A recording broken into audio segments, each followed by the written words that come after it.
So what I'd like to know is who counted the number of F words? If you say there are 349, I can well believe that there are 349. I mean, that's the way that army guys speak to one another. It's not using the F word as a swear word, to be honest. It's using it almost as part of the vernacular. It's part of the rhythm of the language. And I hope that that's how it comes across in the film as well. It's a very natural way of speaking. Interestingly enough, the censor over here in the UK doesn't really mind how many F words you have for it to get a certain certification, as long as it's used in that kind of language fashion, as long as it's not used in an aggressive fashion. So yeah, I suppose it was sort of deliberate. I mean, what we did do is we did cut back on some other swear words in order to get a certain certificate, but it's realistic. What can I say?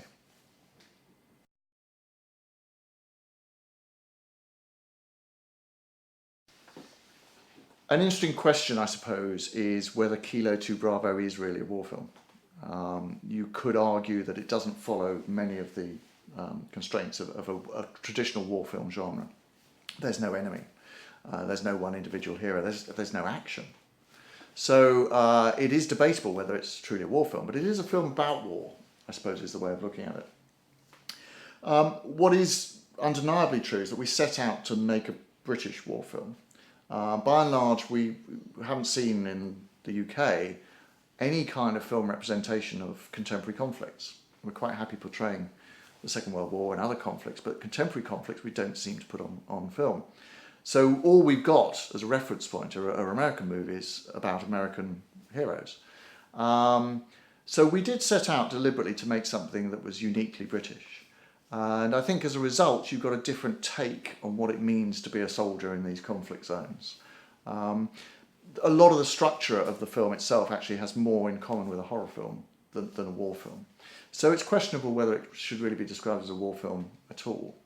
And certainly one of the key differences, I think, and something that we certainly wanted to explore, is that there's no one hero in this film, or heroes. We don't nominate people in the film as being the heroes who are going to do this wonderful thing. All of these are very ordinary guys. They're the guys next door who, under extraordinary circumstances, have to discover a level of heroism inside themselves to actually get through the day.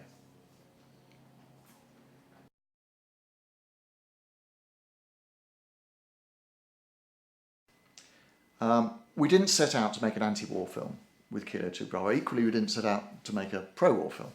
We set out to make a movie that would explore the experiences of these very young lads under extreme circumstances. It's a true story. And when we came across the true story, we thought how lucky we were to, in a sense, have come across a story that had everything that could lend itself to this sort of movie. It's very intense. Its action is situated in one place. There's no enemy as such. So there's an opportunity for us to explore what it's like to be with these young lads as they come across worsening circumstances. And that's really what attracted us to the story in the first place. There's no desire to portray them as heroes.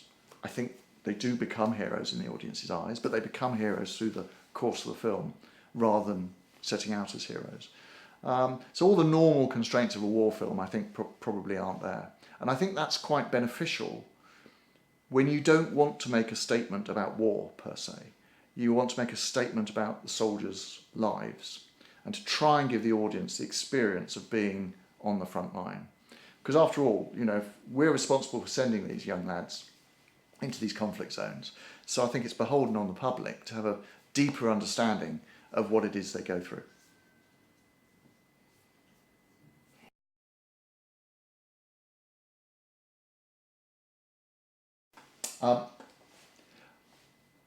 We've also been extremely pleased with the way that the film's been received and the fact it's now being distributed around the world, and it's fantastic news that it's finally reaching Hong Kong. I mean, what I would say to everybody watching the film is it is as honest as we could have made it. It does mean that it's quite full on in its portrayal of injury and of the suffering that people go through, but equally it does explore what's best in the human spirit. So please do watch it, please enjoy it, and do let us know what you think about it. Post on Twitter, Facebook, etc., etc. We love reading those audience reviews.